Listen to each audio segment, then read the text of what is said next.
할렐루야. 아멘. 아멘. 2024년도 1월 31일에 저희가 살고 있는 이 천안의 경부고속도로 천안 분기점에서 사고가 있었습니다.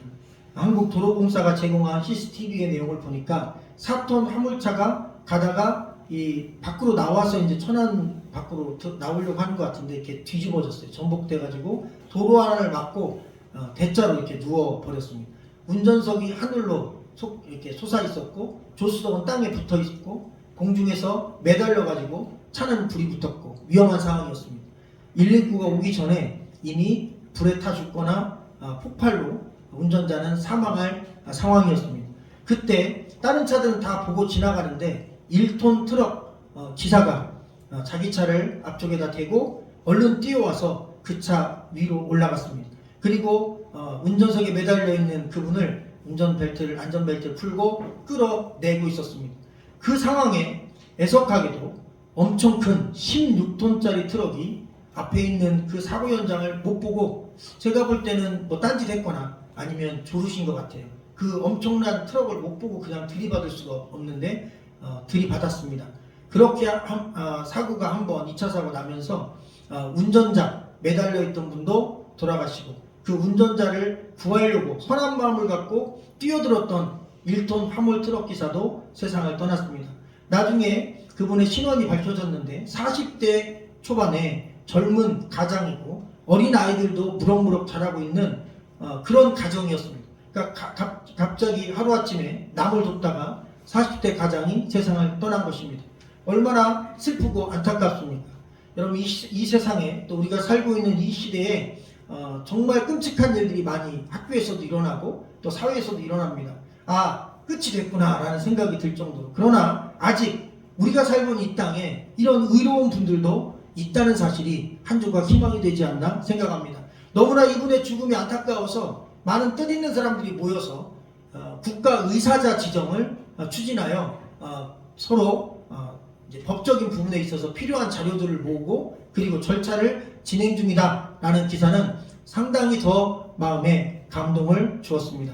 어느 한 사람을 구하기 위하여 불 속에 그것도 위험한 고속도로 한복판에서 자기 차를 밖에다 주차해놓고 뛰어 올라갈 수 있는 그런 마음이 있는 사람이 있었다는 사실을 우리는 다시 한번 생각해 볼 필요가 있습니다. 오늘 본문이 그와 같은 이야기입니다. 한 중풍병자가 있었는데 이 사람이 어떤 일인지 모르지만 갑자기 뇌경색, 뇌졸중 그러한 순간적인 어떤 이제 뇌로 가는 혈관이 막히면서 몸 전체가 마비가 된 거예요. 사지마비가 돼서 누워 있게 된 겁니다. 얼마 되지 않은 것 같아요. 그래서 가족들과 지인들이 충격을 받고 이 사람이 다시 회복될 길이 없을까 고민하고 있었는데 당시 의학으로는 중풍병을 못 고쳤습니다. 그러나 지금도 2000년 지났지만 사실 중풍병으로 몸이 마비가 된 상태에서 회복되는 경우가 완전히 회복되는 경우가 지금도 사실은 거의 없거나 드뭅니다. 그만큼 이 병이 2000년 전에는 치명적인 질병이었고 회복 불가로 그대로 누워 계시다가 돌아가시는 그런 상황이었습니다. 그런데 그 중에 지인 중에 한 명인지 가족 중에 한 명인지 모르지만 소문을 들은 겁니다. 가버나움 지역에서 나오신 선지자가 있는데 예수 그리스도인데 그분을 만나면 병든 자가 고침받는다, 문둥병자가 고침받는다, 또 몸을 쓰지 못하는 걷지 못하는 자가 걷게 된다, 앞을 못 보는 자가 앞을 본다, 심지어 죽은 자도 살아난다.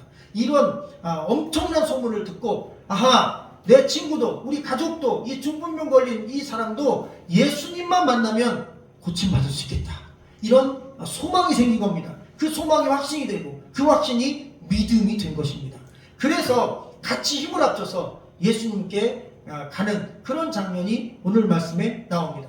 오늘 이 가버나움에 예수님이 계신 이 장면의 그 공간은 집인데 사실 이 집이 누구네 집이라고 어느 성경에도 나오진 않습니다. 그러나 주석학자들은 이 가버나움에 예수님이 편하게 전도활동하다가 며칠씩 묵을 수 있는 집이라면 베드로의 집일 것이다. 더군다나 수많은 사람들이 모여들어서 마당이고 집이고 막 수십 명이 가득 찰 수 있다면 부자였을 것이다. 여러분 베드로가 부자 아닙니까? 선주 아닙니까? 지금으로 얘기하면 고깃배를 갖고 있는 사람 아닙니까? 당시에도 내 배를 갖고 고기잡이를 하는 사람은 굉장한 부자였다고 합니다. 그러니 나름 자기 집 규모도 컸을 것이고 예수님을 편히 모시려고 하는 마음에 모셨을 것으로 그렇게 예측하나 100%는 아니지만 저도 상당히 타당성이 있다고 봅니다. 어쨌든 이 제자 집에서 예수님 계실 때 사람들이 그 쉬는 시간에도 예수님께 다가왔고 예수님은 그 쉬는 시간에도 병자를 고치고 복음을 전하고 예수님 딱 두 가지 패턴입니다.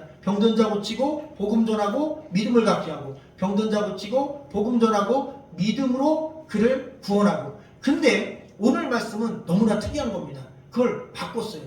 먼저 병자를 안 고쳐줬어요. 복음으로 죄를 사하고 그 다음 병 고치고 믿음을 갖게 하셨어요. 이것을 역으로 뒤집은 이유는 이따 말씀을 통해 알아보도록 하겠습니다. 먼저 1절과 2절을 여러분의 음성을 한번 읽어주시면 고맙겠습니다. 1, 2절 시작.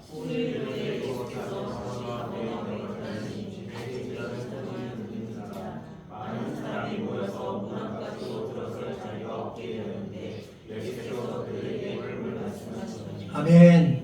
가버나움이라는 지역에 예수님이 가셨고 제자의 집에 있을 때 사람들이 몰려왔다. 근데 문 앞까지도 들어설 자리가 없었다. 그럼 문 밖에도 사람이 가득 차 있어서 수백 명인지 수천 명인지 알 수 없지만 엄청난 사람들이 몰려들었다는 것을 알 수가 있습니다. 그래서 예수님이 그들에게 도를 말씀하셨다 이렇게 써 있어요.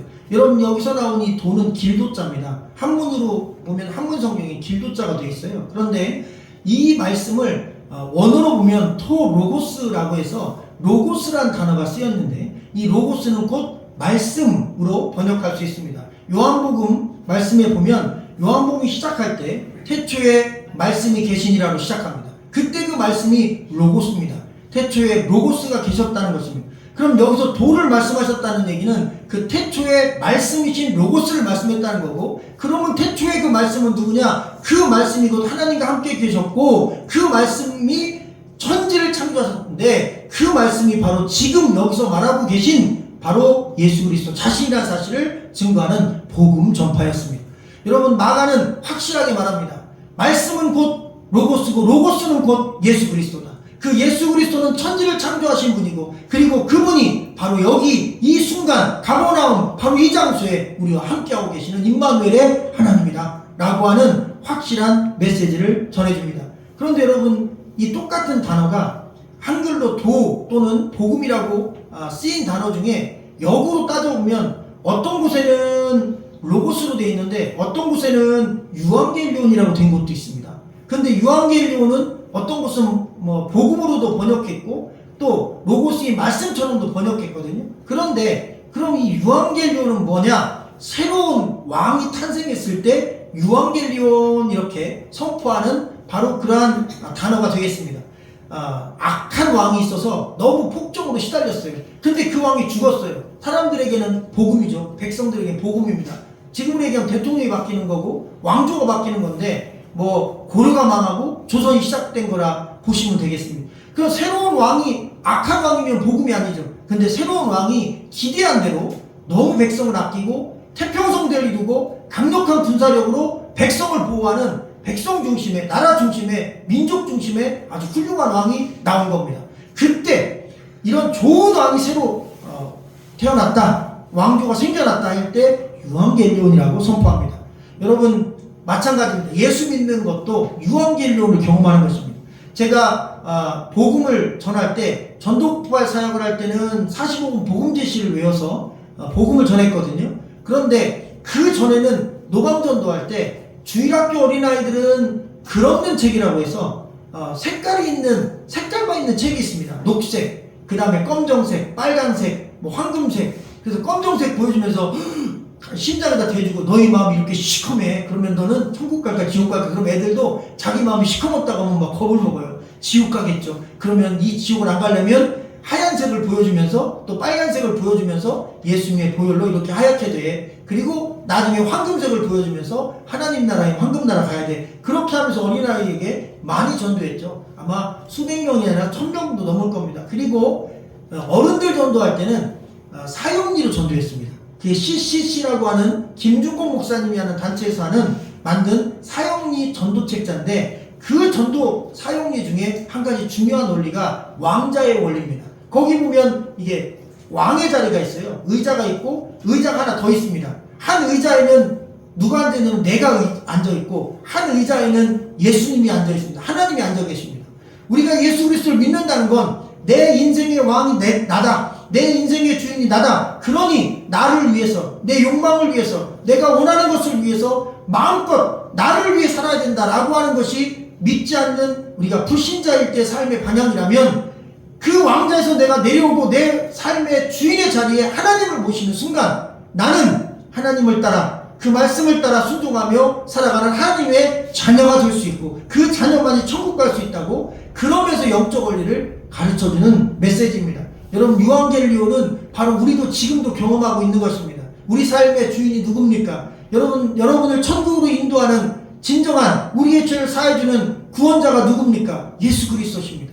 내 삶의 주인을 예수 그리스도로 인정하는 자들이 그리스도인이라는 사실을 믿으시기를 주님의 이름으로 간절히 축원합니다. 3절 말씀을 제가 한번 읽어드리겠습니다. 사람들이 한 중풍병자를 네 사람에게 메워가지고 예수께로 올세 그랬습니다.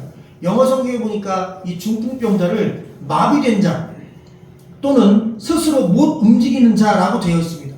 그래서 보통 이제 이 중풍병이 오면 반쪽씩 마비되는 경우가 있습니다. 그래서 길에서 보면 의사가 꼭 운동을 하고 하니까 아침에 이렇게 지팡이 짚고 열심히 운동하는 분들이 아침에 보면 꽤 있어요. 근데 그분들은 그나마 좀 나은 거예요. 왜? 오른쪽이나 왼쪽이 마비됐으니까 한쪽 손만 좀 이렇게 꺾여 있고 나머지 발로 그래도 거동을 하시는 거죠. 그러니까 운동을 할수록 회복이 빠르고 더 악화되지 않는다니까 운동을 이제 시작하신 거예요. 자, 근데 중요한 건 이분은 영어 성경대로 마비된 자인데 전신이 마비된 거예요. 그러니까 상당히 중풍병이 크게 온 거예요. 그게 문제가 아닙니다. 지금은 이런 병에 걸리면 사실 병원에 입원하거나 요양병원에 가서 치료를 잘 받을 수 있는 길이 있습니다. 누구도 죄 때문이라고 생각하지 않습니다.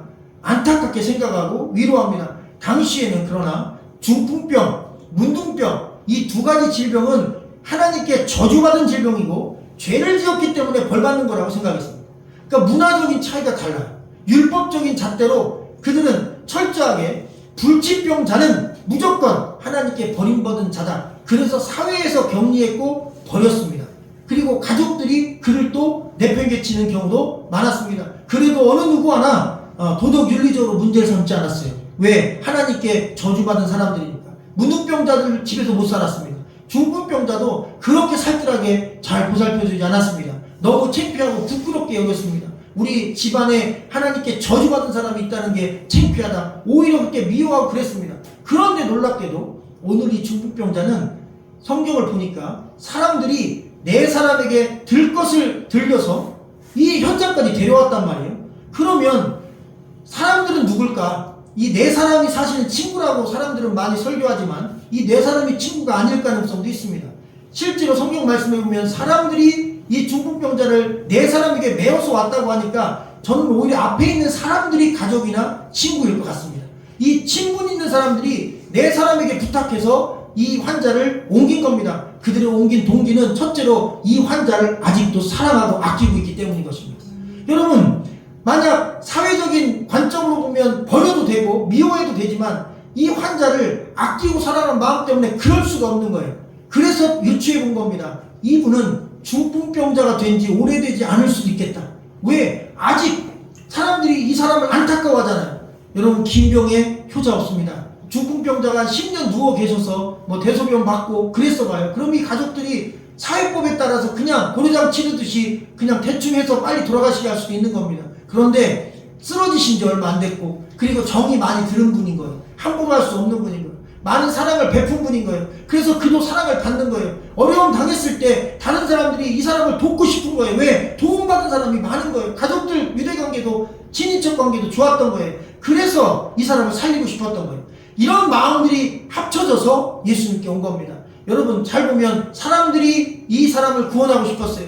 네 사람은 들 것으로 이 사람을 운반까지 했어요. 그리고 중풍병자 자신도 낳고 싶었어요. 이렇게 모든 사람들이 열댓 명이 한 마음을 가진 거예요. 그리고 그 마음을 가지고 예수님께 온 겁니다. 여러분, 한 영혼이 예수께 나오는 게 이렇게 쉽지 않습니다.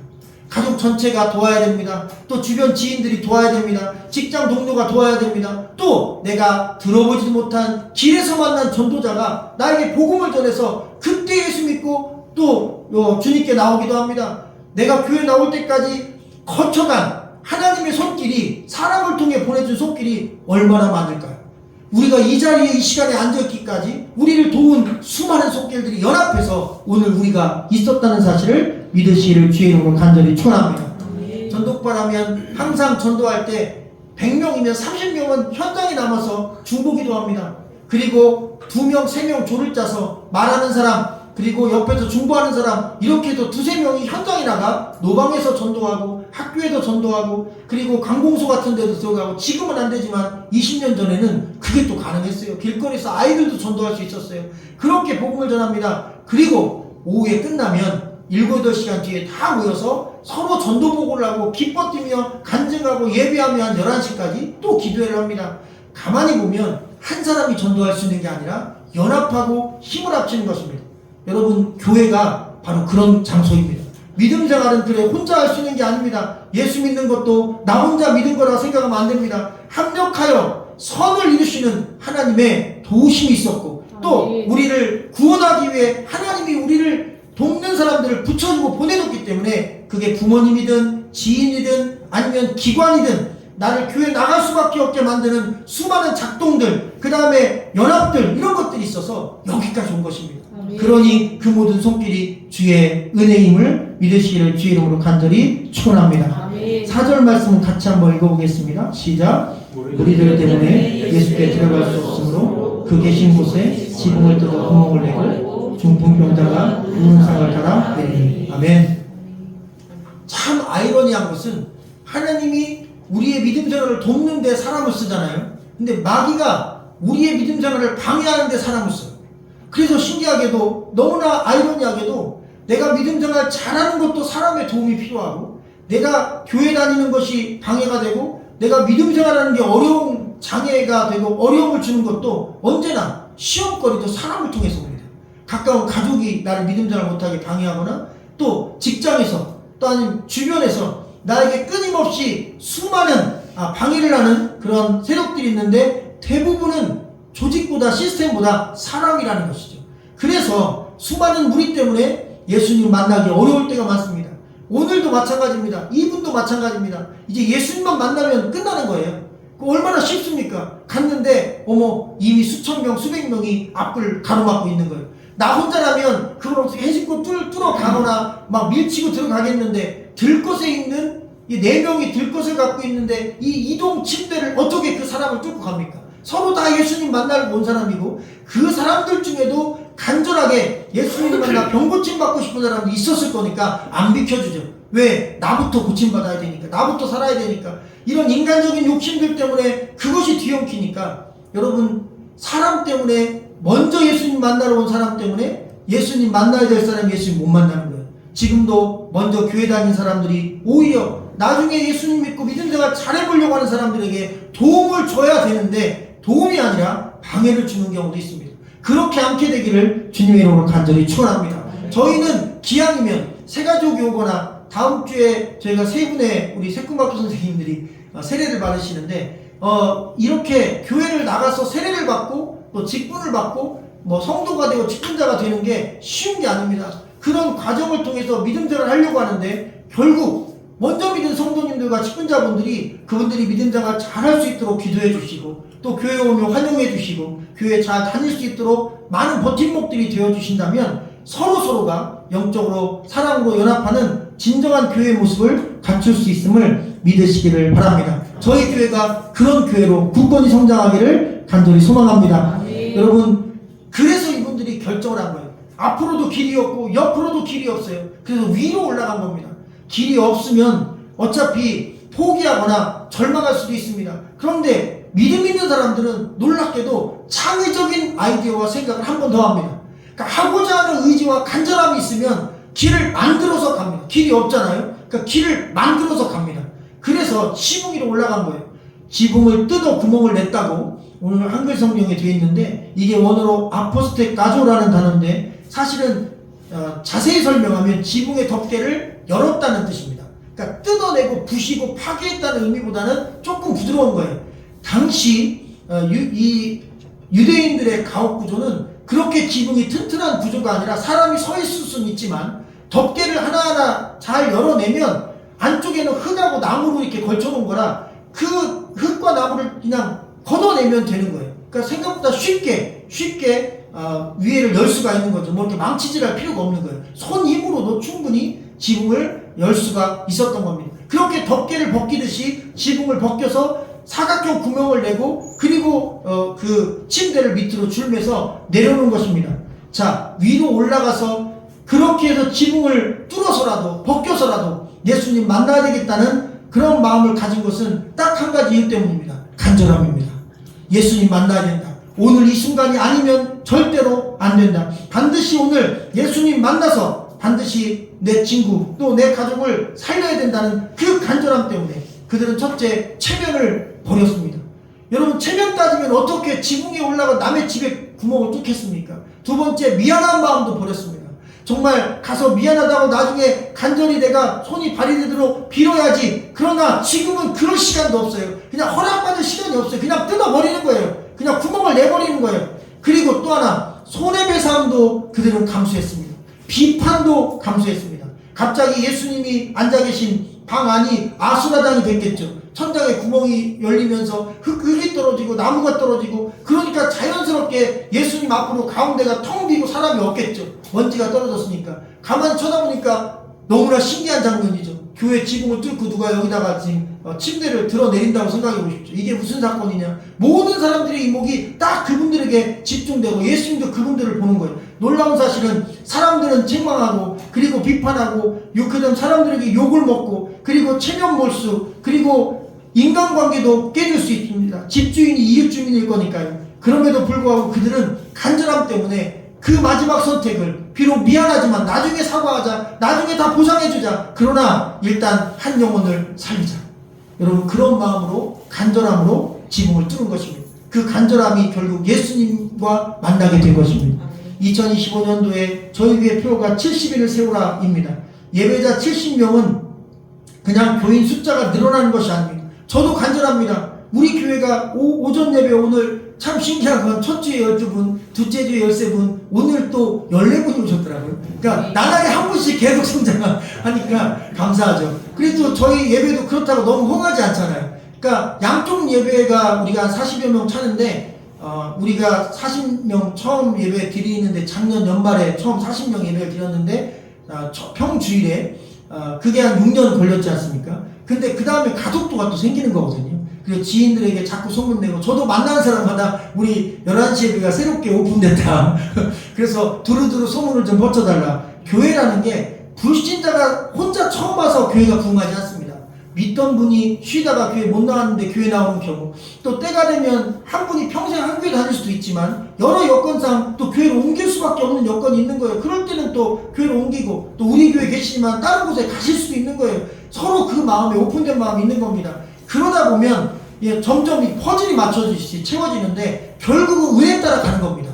내 귀에 들려오는 말씀과 또 예배의 은혜가 만약 내 마음과 영혼에 맞으면 거기가 내가 정착할 곳 아니겠습니까? 그렇게 은혜의 소문이 나고 또 간절함이 있는 사람이 있다면 그렇게 해서 예배를 함께 드리면 된다. 그래서 그렇게 되면 저희 교회가 개척교회가 아니라 이제 자립성장교회가 되고, 자립성장교회가 됐다는 얘기는 이제 교회가 드디어 안에 에너지가 아니라 밖으로 에너지를 쏟을 수 있다는 거니까 저는 간절합니다. 우리 교회가 그렇게 이제 선교적 사명 감당할 수 있고, 또 교육 선교 사역을 감당할 수 있고, 또 어려운 이웃도 도울 수 있는 교회로 우리가 자라나면 좋겠다. 그 목표가 첫 번째가 70인의 예배자가 서는 상황이 되면 그때는 고민 없이 교단에 자립교회로 그냥 신청을 올려서 우리가 자립선포를 하면 좋겠다, 이런 마음이 있습니다. 같이 간절한 마음으로 기도해 주시고, 그리고 선한 소문 내주시고, 또 갈바 몰라 방황하는 영혼들이 오늘날 많습니다. 교회를 못 정하고 장기간 결석하는 영혼들,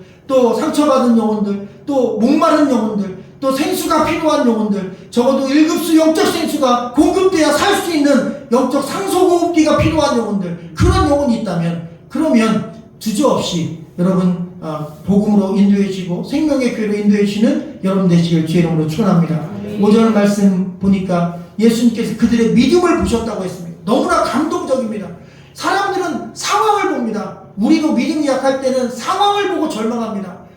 이 정도면 생명을 포기해야 되나? 근데 이 정도면 내가 이제 그만 교회를 다녀야 되나 막 이런 어려운 환경과 상황이 우리 눈에 먼저 들어옵니다. 지붕이 구멍에 뚫리고 그 다음에 절망적인 누워있는 환자가 내려오고 모든 게 다 절망적인 상황인데 예수님은 환경, 상황, 그들의 행동을 본 게 아니라 그 마음속에 들어있는 행동의 동기가 되는 믿음을 보셨다는 거죠. 할렐루야. 여러분 겉모양도 중요합니다. 그러나 우리의 중심을 주님은 보십니다. 겉모양을 아무리 우리가 목사 또는 장로, 집사, 권사, 성도로 포장하고 내가 교회 다닌다 사람들에게 말하고 예배 잘 드려도 내 중심이 주님과 닿지 않으면 난 그리스도인이 아닌 것입니다. 참 신기하고 그리고 너무나 충격적이고 가슴 아픈 건 교회 다니다가 지옥 가는 겁니다. 저는 그래서 하나님께 기도하는 겁니다. 저희 교회 모든 주일 메시지에 보면 복음이 그냥 계속 나오는 거예요. 왜? 단 한 번도 교회 다니다 지옥 가는 사람이 없게 하여 주시옵소서. 우리가 교회 다니면 단 한 주를 다녀도 복음을 제대로 만나고 주님을 제대로 만나고 지금 이 중풍병자에게 주님 말씀하십니다. 내 죄 사함을 받았느니라. 뭔가 바뀐 거예요. 이 사람은 지금 죄 사함 받고 싶어서 온 게 아닙니다. 몸이 낫고 싶어서 온 겁니다.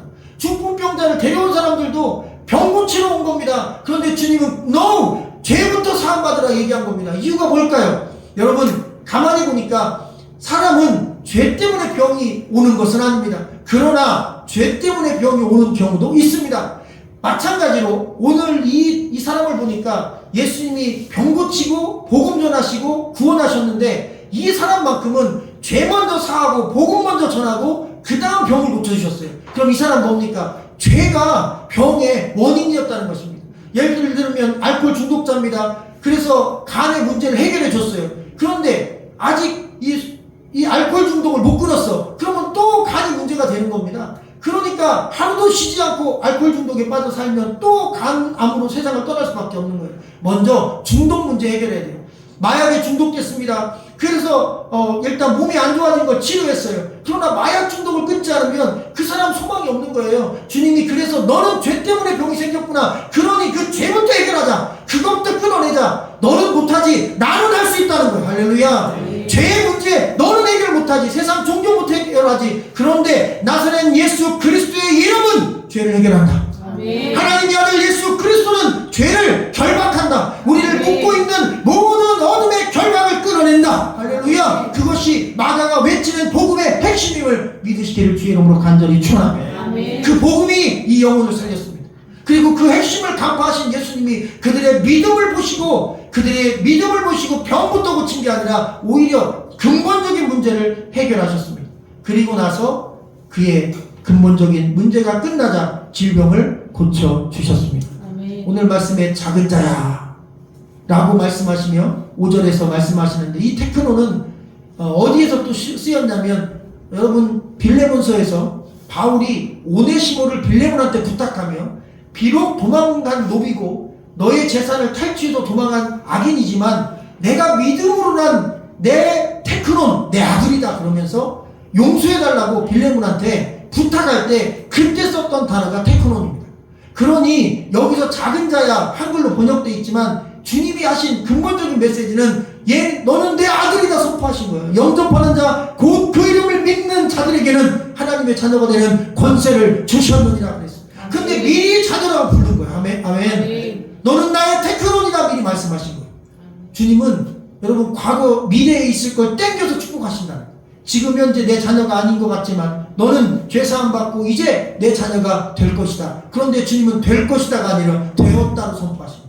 아멘. 주님에게는 과거 시대가 없고 미래 시대가 없습니다. 주님은 언제나 영혼의 시대이기 때문에 우리가 알고 있는 과거 미래 이런 거 필요 없어요. 주님에게는 이미 그는 자녀였어요. 영원 전에도 테크논이었고 지금도 테크논이었고 그걸 모르고 있었지만 지금 깨달으라고 나의 테크노나 이렇게 선포했던 것을 말씀은 확인시켜주고 있습니다. 6절 7절은 같이 읽어보겠습니다. 시작. 어떤 서기관들이 거기 앉아서 마음에 생각하기를 이 사람이 어떻게 말하는가 신성모독이로다. 오직 하나님 한 분 외에는 누가 능히 죄를 사하겠느냐. 아멘. 여러분 죄사함을 할 수 있는 분이 오직 하나님밖에 없다는 믿음을 가진 사람들이 있었고 그것 때문에 분노한 것입니다. 그런데 그 분노하는 사람들에게 예수님이 그 이후에 이렇게 답을 하십니다. 야, 잘 들어봐라. 내 죄 사함을 받았느니라 내가 말하는 것과 내 자리를 들고 일어나 걸어가라. 다시 말하면 중풍병자가 자기 침상을 들고 걸어가는 건 나았다는 얘기 아니에요. 병을 고쳐주겠다고 선포하는 것과 어느 게 쉽겠느냐. 저는 개인적으로 생각할 때 죄사함 받았다고 선포하는 게 쉬울 것 같아요. 왜? 여러분, 죄사함 받았다고 선포하는 건 확인할 길이 없잖아요. 내 죄사함을 받았느니라 이제 평안히 돌아가라. 그럼 돌아가면 되잖아요. 누가 확인합니까? 근데 진짜 누워 계신 분을 일으켜 세우고 그분이 자기 의자를 들고 아니면 침대를 들고 가게 하는 건 이건 특별한 능력이 없으면 못하는 거예요. 근데 예수님은 오히려 반대로 얘기하신 겁니다. 죄사함을 받았느니라 하는 이것이 더 힘들다는 거예요. 오히려 병 고치는 건 쉬운 일이라는 거예요. 그래서 왜 그런가 했더니 그 당시에 여러분 마법사나 술사들도 병자를 고쳤다는 겁니다. 그리고 기적을 일으켰다는 거예요. 생각보다 그 신비한 기술을 일으키는 신접한 자들이 많았다는 거예요. 그래서 돈을 주고 가서 점도 보고 그 사람들에게 기도받고 병고침도 받고 그랬던 시대라는 겁니다. 이게 병고침이 지금도 그런 경우가 있을 수 있잖아요. 그래서 기독교에만 병고침이 있는 건 아니니까요. 그렇기 때문에 병고치는 건 지금도 신들린 사람, 능력 있는 사람, 또 우리 기독교 안에도 누구든지 병고칠 수는 있다. 그러나 죄사하는 건 너희도 알지. 누구만 할 수 있어. 하나님만. 근데 내가 지금 죄사했지. 그러면 나는 곧 하나님이라는 뜻입니다. 할렐루야. 마가는 이것을 강조하는 것. 주님이 죄사함을 선포한다는 것은, 죄사함의 권세가 주님께 있다는 것은 그분이 곧 죄의 문제를 해결하는 유일한 하나님이시라는 사실입니다. 그래서 예수 그리스도 외에 죄의 문제를 해결할 수 있는 분, 이 세상에 어떤 종교에도 존재하지 않음을 믿으시기를 주의 이름으로 간절히 축원합니다. 11절과 12절을 제가 읽어드리고 마치겠습니다. 내가 내게 이르노니 일어나 내 상을 가지고 집으로 가라 하시니 그가 일어나 곧 상을 가지고 모든 사람 앞에서 나가오늘 그들이 다 놀라 하나님께 영광을 돌리며 이르되 우리가 이런 일을 도무지 보지 못하였다 하더라. 아멘. 주님이 마지막에 선포한 말씀입니다. 내가 내게 이르노니 일어나 내 상을 가지고 집으로 가라. 앞에서 질문을 던질 때는 집이란 단어가 없었어요. 근데 진짜 고쳐주실 때는 집으로 컴백홈하라고 했어요. 집으로 돌아가. 근데 여기서 특이한 것은 상입니다. 이게 바로 그냥 상이 아니라 자기를 누였던 이 사각형으로 된 어떻게 보면 이동식 침대거든요. 그 들 것을 들고 집으로 가라는 거예요. 아니 왜 그걸 꼭 들고 가야 되나? 거기엔 이유가 있습니다. 여러분, 이 들 것이 뭡니까? 내 과거입니다. 이 들 것이 뭡니까? 내 가리고 싶은, 감추고 싶은 내 어떻게 보면 약점 아닙니까? 내가 누워있던 자리입니다. 내가 병들어 누워있던 자리고, 주님 말씀대로 죄 때문에 얻은 병이니까 죄의 문제이기도 하고, 내 과거사입니다. 주님께 나가지 못하게 막았던 거, 내가 마비되어 있었던 거, 내 인생의 막장인 바로 그런 증거물입니다. 근데 그걸 갖고 집에 가래요. 왜? 그냥 가는 게 아닙니다. 그걸 가지고 가서 간증하라는 겁니다. 복음을 증거하라는 겁니다. 내가 과거에 누워 있었잖아. 어제만 해도, 오늘 아침만 해도. 그런데 내가 이걸 들고 지금 왔잖아. 얘들아 봐라. 안에한테도 여보 이것 좀 봐. 어머니 아버지 이것 좀 보세요. 제가 이걸 들고 왔잖아요. 이거를 예수님이 들고 가라고 하셨어요. 예수님 말씀 듣고 내가 고침받았어요. 예수님께서 내 과거에 지었던 죄를, 우리 가족만 하는 죄를 알고 계셔서 그것도 용서해 주셨어요. 그래서 난 죄 용서도 받았고 죄의 문제도 딱 끊어졌고 그리고 질병도 고침받았고 나는 완벽히 회복되었어요. 그러니 우리 가족도 다 예수 믿읍시다. 할렐루야. 지금 그 얘기입니다. 그냥 놀러 가라는 게 아니라, 여러분 그냥 집에 가서 쉬라는 게 아니라 너에게 주신 그 은혜를 너의 그 아픔에, 너의 그 슬픔에, 너의 그 수치스러운 그런 과거의 모습까지 가지고 가서 너를 간증해라. 주께서 하신 일을 간증해라. 할렐루야. 결국 누구 한 사람이 먼저 예수 믿으면, 죄사함을 받고 구원받으면 나를 통해 가족이 구원받고 주변 사람이 구원받고 직장 동료가 구원받고 친구가 구원받고 그리고 믿다가 쉬던 사람들이 구원받고. 여러분 어차피 우리가 고민할 게 없어요. 제가 노방에서 아마 작년은 한 1000명 이상 전도했을 겁니다. 한 60% 이상이 노방에서 전도했는데 다 결신기도 받았어요. 어린아이들은 뭐 수도 셀 수가 없고 지금은 노방전도가 불가능해서 그렇게 못하지만 그래도 과거에 가능할 때는 그렇게 노방에도 전도해도 너무너무 잘 믿는 거예요. 물론 제가 섬기는 교회에 올 수는 없죠. 전국을 다니니까 인천에 있는 저희 교회 어떻게 옵니까? 상관없어요. 복음만 전파되면 되니까요. 여러분 그렇게 복음을 전파했는데 중요한 건 안 믿는 분은 또 안 믿더라고요. 그러니까 너무 이 사람이 지금 안 믿는다, 1년 지났는데 안 믿는다, 우리 가족인데 뭐 10년 돼도 안 믿는다, 너무 걱정 마시고 여러분 때는 하나님께 있는 겁니다. 그것까지 너무 고민하지 마시고 나는 내 갈 길로 믿음 생활 잘 하시고 그리고 그분들 위해서 중보 기도해 주시고, 때를 따라 좋은 기회가 있을 때 또 이 사람은 교회가 필요하겠다 그러면 한번 권유해 보시고, 근데 그분이 생각보다도 잘 따라올 때가 있어요. 착착 붙는다고 하잖아요. 신기하게도. 그렇게 되면 하나님 붙여주시고, 그렇게 하나님 역사하지 않으면 우리가 억지로 전도는 안 됩니다. 그것까지 고민하지 마시고 자연스럽게 하나님이 인도해 주시는 영혼을 만날 수 있도록 그렇게 하나님께 맡기고 전진해 나가시기를 주님의 이름으로 간절히 축원합니다. 기도하겠습니다.